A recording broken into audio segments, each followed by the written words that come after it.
Las relaciones como base del crecimiento personal. Conferencia de Francisco Nieto.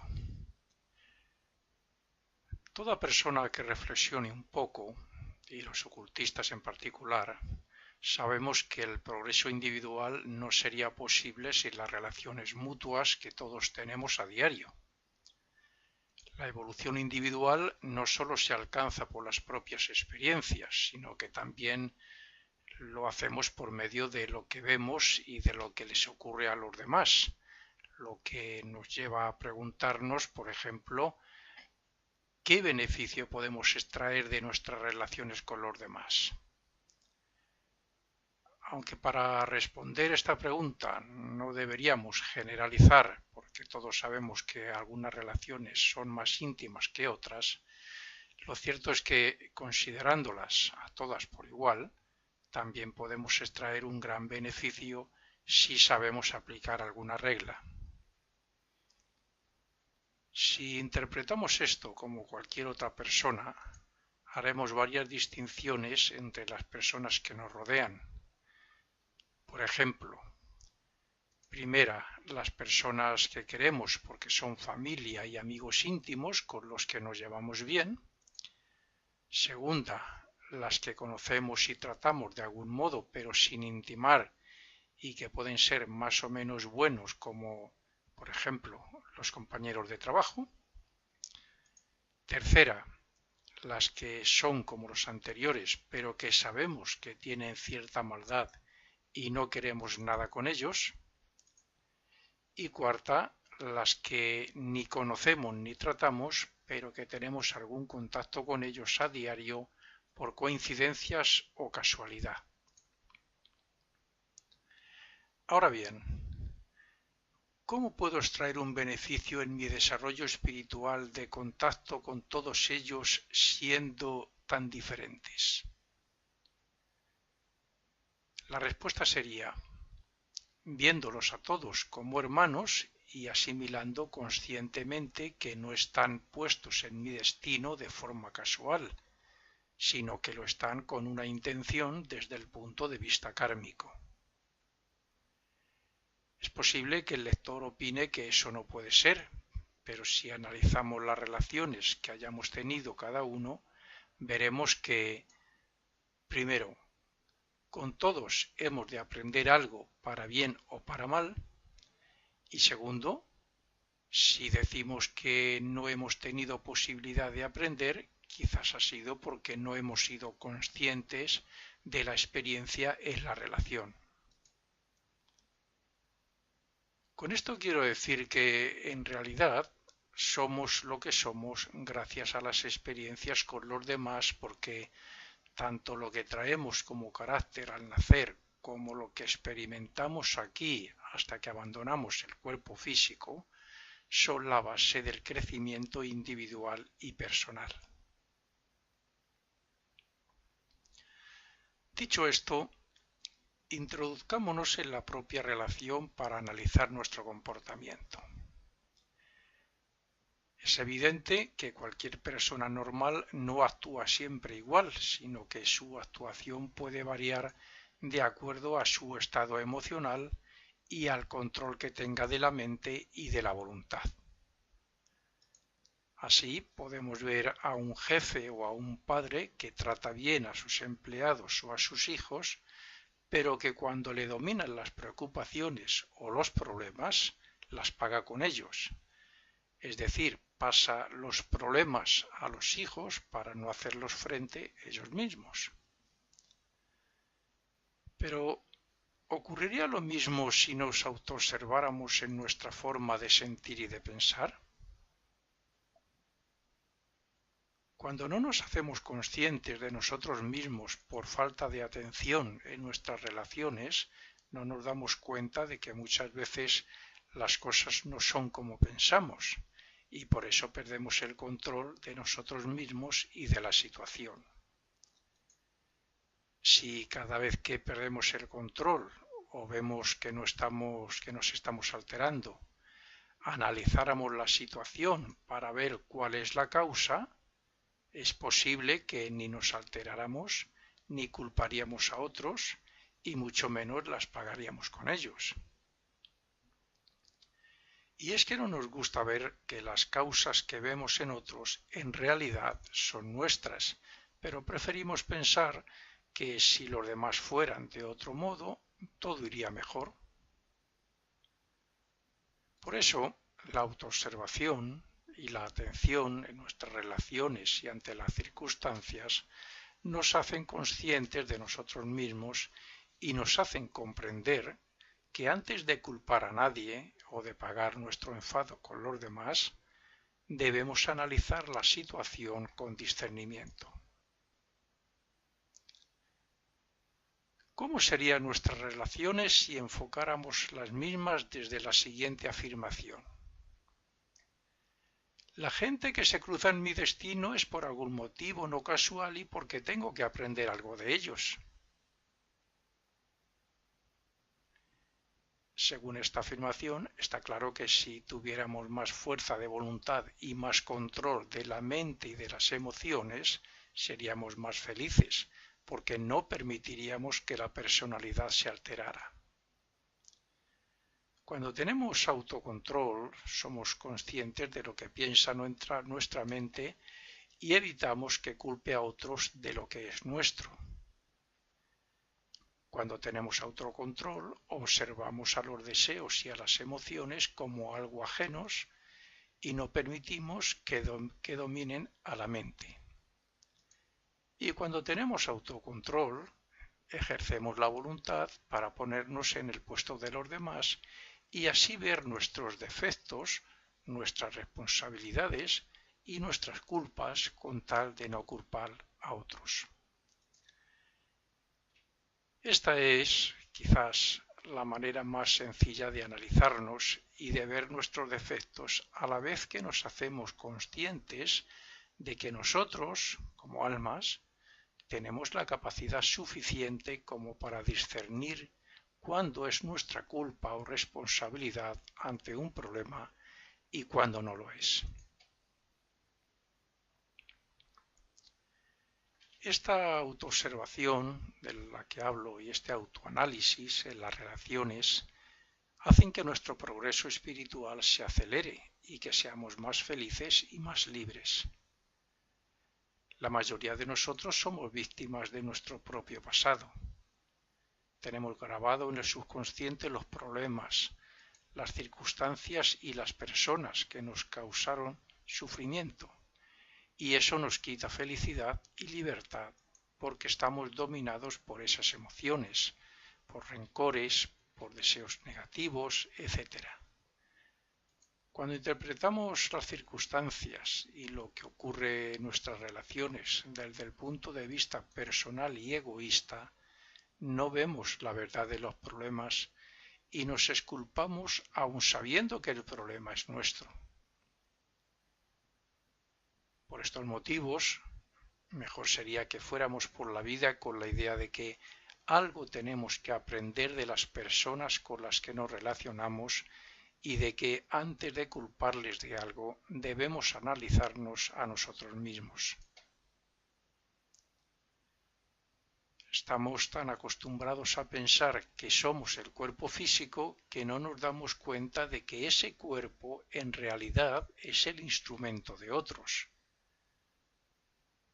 El cuerpo físico actúa de acuerdo a los deseos, a las emociones, a los impulsos automáticos o instintivos y a los pensamientos, pero nunca por sí mismo. Sin embargo, los cuerpos que son la causa de todo lo que acabamos de decir que está por encima del cuerpo físico, no serían nada aquí en la Tierra sin el cuerpo físico. Nosotros, como almas, vemos la vida y el mundo físico por medio de la mente, pero gracias a los sentidos del cuerpo físico y al cerebro. Según lo que veamos alrededor nuestro y en nuestras relaciones, podemos interpretar el mundo, pero ese mundo está basado en realidad en cómo lo interpreta la mente según las experiencias pasadas, en qué deseos o emociones despiertan los pensamientos y en lo que ven nuestros ojos. Por tanto, Nosotros podemos ser felices o lo contrario y hacernos responsables de nuestros actos o culpar a otros, dependiendo de cómo interpretamos lo que vemos. Claro que el resultado de la interpretación que hagamos de nuestras relaciones dependerá mucho de las experiencias pasadas y guardadas en la memoria. Pero si fuéramos autoconscientes en cada aquí y ahora, utilizaríamos la voluntad para ver e interpretar todo positivamente. Cualquier persona que no sea autoconsciente en cada hora puede decir: yo no soy responsable de lo que veo, no puedo hacer nada ante las circunstancias. Pero el que intenta ser autoconsciente y el que observa con atención se fijará en lo que desee, dará el valor que quiera darle y lo interpretará como quiera desde un punto de vista de hermandad y de fraternidad. Nadie puede interpretar por nosotros lo que percibe nuestros sentidos. Somos nosotros los que expresamos los sentimientos, los deseos, las emociones y los pensamientos según sea nuestro propio desarrollo y según el control que tengamos de la voluntad y de la mente.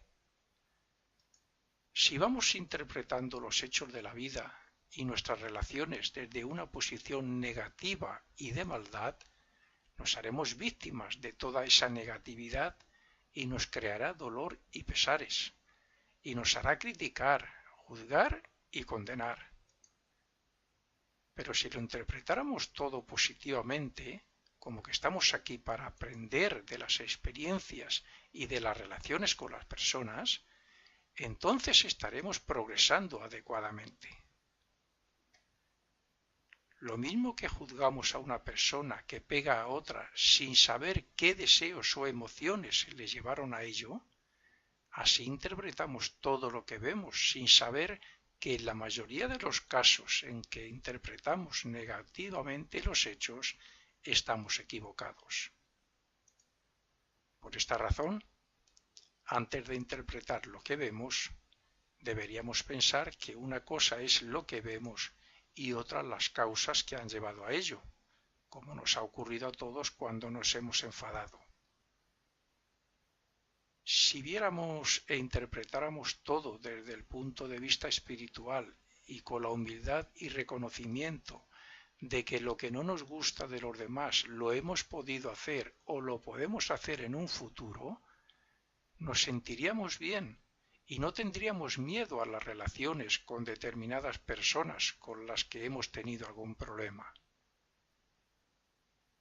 Cuando vemos e interpretamos los hechos desde la fraternidad, la amistad, la tolerancia y la comprensión, nos encontramos contentos con nosotros mismos y los demás nos evalúan con mejor voluntad. Pero, como he dicho, la interpretación de lo que vemos y de las circunstancias que nos rodean depende de lo que hayamos guardado en la memoria consciente y en la subconsciente. Una nos permite responder voluntaria y conscientemente, bien o mal, y otra puede hacer que cometamos errores al responder instintiva y automáticamente según los hábitos o costumbres. Sabiendo esto, podemos comprender que si nuestra vida está llena de disgustos, problemas, discusiones, etc., lo guardado en las memorias no será muy bueno y costará mucho cambiarlo. Así es que, si de verdad queremos expresar e interpretar los hechos de nuestra vida positivamente, debemos comenzar por cambiar los hábitos, la forma de pensar y de sentir, y ser autoconscientes en cada aquí y ahora. Entonces, y gracias a la repetición voluntaria y consciente, grabaremos nuevos patrones de conducta, nuevos hábitos, que nos llevarán a ver la vida y a los demás positivamente. Sin profundizar mucho en la física cuántica actual, he de decir que, en mi opinión, algo de razón tiene cuando dice que nosotros creamos la realidad en cada momento, que es como decir que nosotros encontramos lo que buscamos en cada persona si de verdad así lo creemos. Para comprender esto habría que admitir que nuestra mente y nuestras intenciones son creadoras, y entonces podríamos afirmar que nosotros siempre veremos a los demás como buenas personas si de verdad queremos verlo. Es cierto que a diario podemos encontrar personas con mal carácter, pero pocas veces nos paramos a pensar que los problemas les agobian y no los controlan, que actúan según lo que han aprendido y que nadie les ha explicado que pueden cambiar si de verdad lo desean y lo intentan, o que se encuentran en ese nivel evolutivo y todavía no están capacitados para comprender lo que nosotros comprendemos. Pero también es cierto que cuando nos hacen algo que nos molesta o nos encontramos con alguien que no piensa como nosotros, queremos que piense. Es decir, encontrarnos con alguien que no piense igual, pero que a nosotros nos gustaría que pensara igual. Entonces respondemos de forma similar, dejándonos llevar por lo que ven nuestros ojos o lo que oyen nuestros oídos, respondiendo así como una personalidad instintiva y automática que no ejerce el poder de la voluntad y del pensamiento creador para ver a esas personas, como se suele decir, con otros ojos. Si nosotros estamos creando nuestro mundo según lo que interpretamos, lo que nos llega por los sentidos y según sea nuestra voluntad de pensamiento, ¿qué va a impedir que yo piense que una persona es buena, aunque en ese momento no lo aparente? Es más, nuestra mente puede ser tan creativa que si unos días antes de conocer a alguien que tenemos que conocer le imaginamos, no el aspecto físico, claro, le imaginamos con un carácter interno positivo y cuando nos encontramos con él actuamos y nos expresamos como si así fuera, la otra persona responderá con el carácter que habíamos ideado. Generalmente ocurre así. Debemos aprender a ser conscientes de nosotros mismos en cada momento para observar qué sentimos y cómo piensa nuestra mente cuando no está controlada, porque así cambiaremos la manera de ver el mundo que nos rodea y a las personas con las que nos relacionamos. Solo así podremos cambiar las respuestas automáticas e instintivas y los hábitos por respuestas voluntariamente conscientes. Entonces, y si de verdad lo deseamos, crearemos mentalmente un mundo mucho mejor, donde apenas tiene cabida los problemas que nos dominan ni las personas que alteran nuestro equilibrio. La mayoría de las personas no lo saben, pero los ocultistas sabemos el efecto que los pensamientos causan cuando se dirigen a alguien o cuando pensamos en una persona. Por tanto, ¿qué va a impedir que yo piense bien sobre los demás y que mis relaciones con los que ellos vayan a responder a mis deseos y pensamientos positivos entre ambos? Cuanto más pensemos que alguien es falso y cuanto más hablemos en ese sentido, más nos lo va a parecer sin darnos cuenta de que podemos estar equivocados por el simple hecho de no intentar verlo como una persona sincera.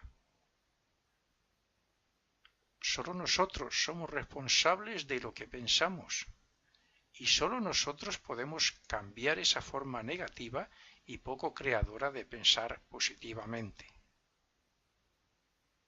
Somos tan poco conscientes como individualidad y tenemos tan poco poder sobre la personalidad que muchas veces cometemos el mismo error día tras día y no conseguimos superarlo o cambiarlo. Un ejemplo. Cuando tenemos algún problema con alguien y le criticamos un día tras otro y no conseguimos vencer esa tentación para dejar de hacerlo, Los aspirantes espirituales y sobre todo los que conocemos la filosofía oculta deseamos cambiar esas actitudes y cambiar tal o cual comportamiento, pero nos es muy difícil.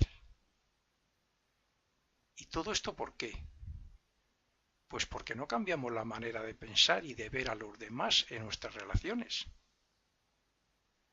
Debemos tener bien grabado en la conciencia que la voluntad está por encima de la mente y que debe ser dueña de ella, pero también que los cambios de actitud y de comportamiento se hacen en el mundo del pensamiento.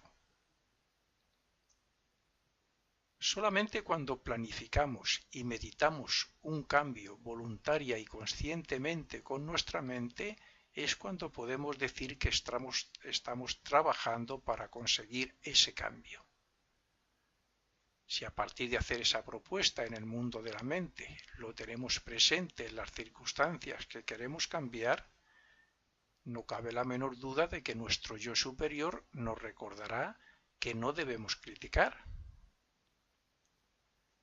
Si a esta práctica añadimos el hecho de ver las cualidades de la otra persona a la vez que no nos fijamos en sus defectos, lo tendremos más fácil. Y si a través de la imaginación nos vemos con esa persona charlando amigablemente, será mucho más fácil aún para nosotros cambiar nuestra manera de pensar sobre ella cuando la veamos.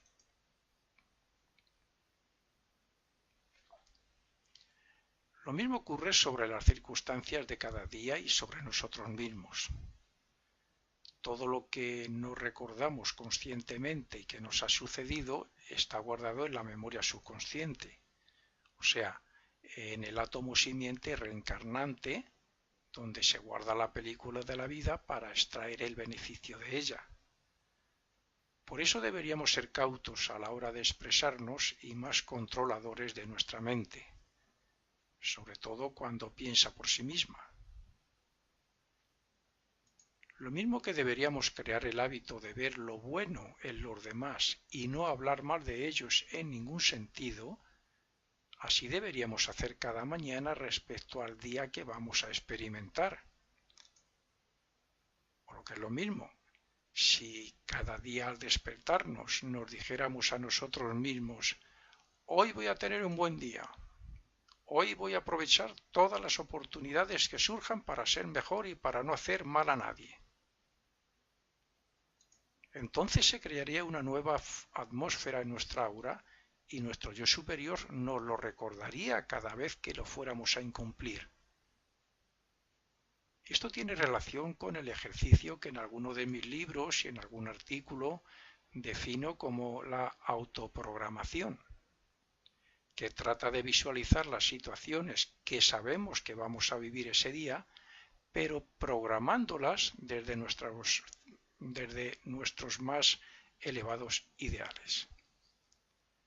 Si a eso añadimos que debemos programarnos y vernos afrontando todas las circunstancias, por malas que sean, con un buen carácter y con las mejores intenciones, comprenderíamos que lo estamos grabando en el subconsciente como un futuro mejor. Recordad, solo nosotros podemos elegir lo que queremos pensar y solo nosotros somos responsables de nuestros pensamientos. Si de verdad queremos progresar a través de las relaciones con las personas que conocemos y que nos rodean, debemos analizar todas las situaciones. Una muy común es cuando nos encontramos con alguien que conocemos y que muchas veces se expresa de una forma alterada, descontrolada o incluso impulsiva. La verdad es que no es muy común ver a personas así todos los días, lo que significa que esas personas no se deben encontrar a gusto consigo mismas o con sus circunstancias. Siempre está bien por nuestra parte dar algún consejo, ser ejemplo de la manera en que hay que comportarse y ser emblema de lo que representa la comprensión y la tolerancia. Pero eso no es suficiente en muchos casos. En mi opinión, es más importante considerar a esa persona como una especie de enfermo, entre comillas, por ser víctima de esa personalidad áspera o agresiva que todo lo que queramos aparentar delante de ella. A veces un concepto así, acompañado de un sentimiento compasivo y fraternal, hace que lo poco que expresemos sea de más ayuda para esa persona. A la vez, nosotros mismos evitamos criticar o actuar contra ella por temor a lo que nos pueda decir o hacer. Por otro lado, la próxima vez que la encontremos ya no iremos con precaución o con miedo, sino que nos encontraremos con la tranquilidad de que se está tratando la enfermedad y que, por su parte, nos considera un enfermero más de los que le tienen en consideración. Cuando no sabemos actuar como verdaderos aspirantes espirituales y ni siquiera hacemos un ejercicio de buena voluntad, como lo dicho en el párrafo anterior, solemos caer en la crítica. Pero, ¿nos hemos puesto a analizar seriamente lo que ocurre cuando criticamos? Guiándonos por nuestras malas costumbres, entre ellas la de fijarnos mucho más en los defectos que en las virtudes de las personas, criticamos de una forma parcial sin querer ver que a lo mejor tienen más virtudes que nosotros. Tenemos un buen concepto de las personas y vemos sus virtudes y no damos importancia a sus defectos hasta que hacen algo que no nos gusta, que nos influye o que no está de acuerdo con lo que pensamos. Un ejemplo de esto es la política, o el hecho de ser un forofo de un club de fútbol al que odiamos por ser el eterno rival del equipo a que pertenecemos. Yo he conocido aspirantes espirituales, ocultistas, con muchos años de experiencia y estudios, que aun teniendo muy buenas cualidades y ser un ejemplo para los demás, se les notaba cuando eran de tal o cual partido político y que expresaban su malestar con los contrarios a sus ideas. Este es el mismo caso que mencionaba antes. Damos más importancia a un aspecto que no nos gusta que a todas las virtudes juntas de otra persona cuando en un momento dado hablamos de algo que nos separa. A veces se cruzan en nuestro destino personas incultas, groseras o con otros aspectos personales similares. Y es posible que les conceptuemos así en nuestras conciencias. Pero si algún día conocemos su vida y lo que han podido sufrir, por ejemplo, por ser huérfanos o por ciertas necesidades, entonces nos hacemos compasivos y tolerantes y cambiamos el concepto sobre ellas. ¿Qué ha ocurrido? Pues que hemos pasado de fijarnos en un defecto a tener en cuenta toda su vida y sus experiencias, lo que nos lleva a comprender que deberíamos esforzarnos por no ver sus defectos y que deberíamos conceptuar a todas las personas globalmente con sus experiencias buenas y malas y más con sus virtudes que con sus defectos.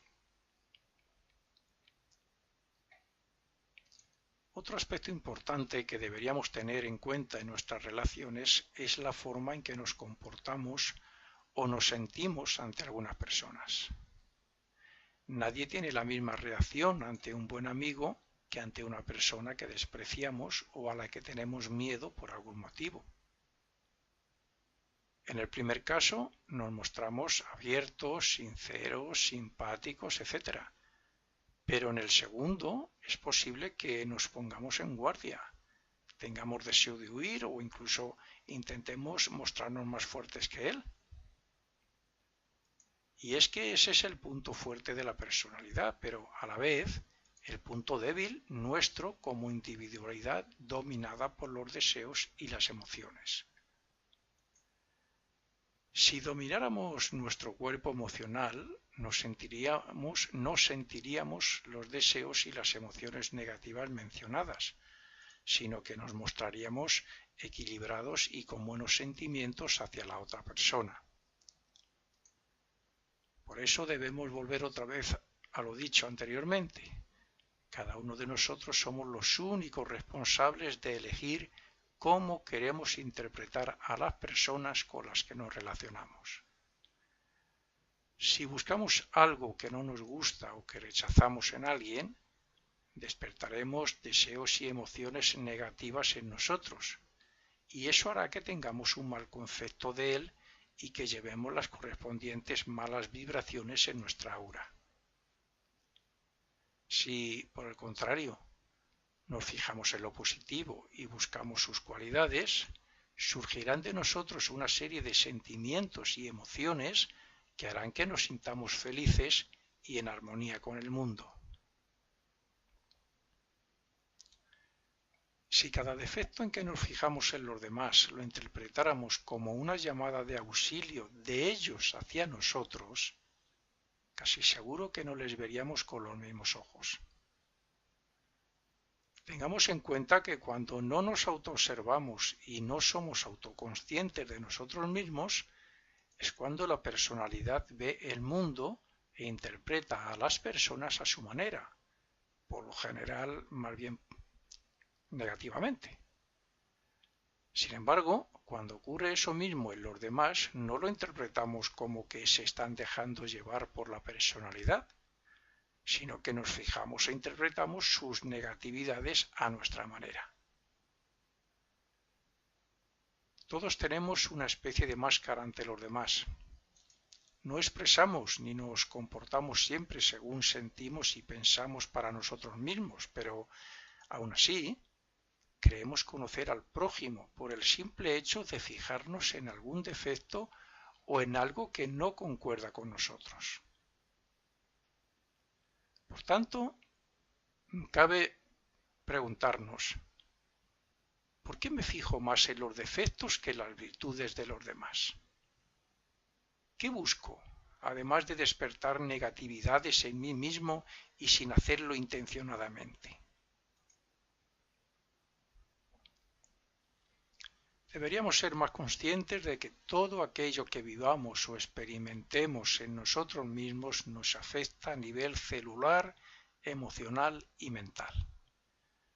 Todo lo que detestamos en los demás y todos los malos sentimientos y pensamientos hacia otros perjudican a esa persona y también a nosotros mismos, porque las leyes divinas así lo estipulan. Es mejor desarrollar una vida interna que nos haga manifestar gratitud, compasión, fraternidad, servicio altruista o amor hacia todo aquello que nos rodea y hacia las personas con las que nos relacionamos. Por consiguiente, dejémoslo claro ante nosotros mismos. Debemos ver lo positivo en los demás para que nuestros deseos, sentimientos y emociones sean benefactoras para el mundo.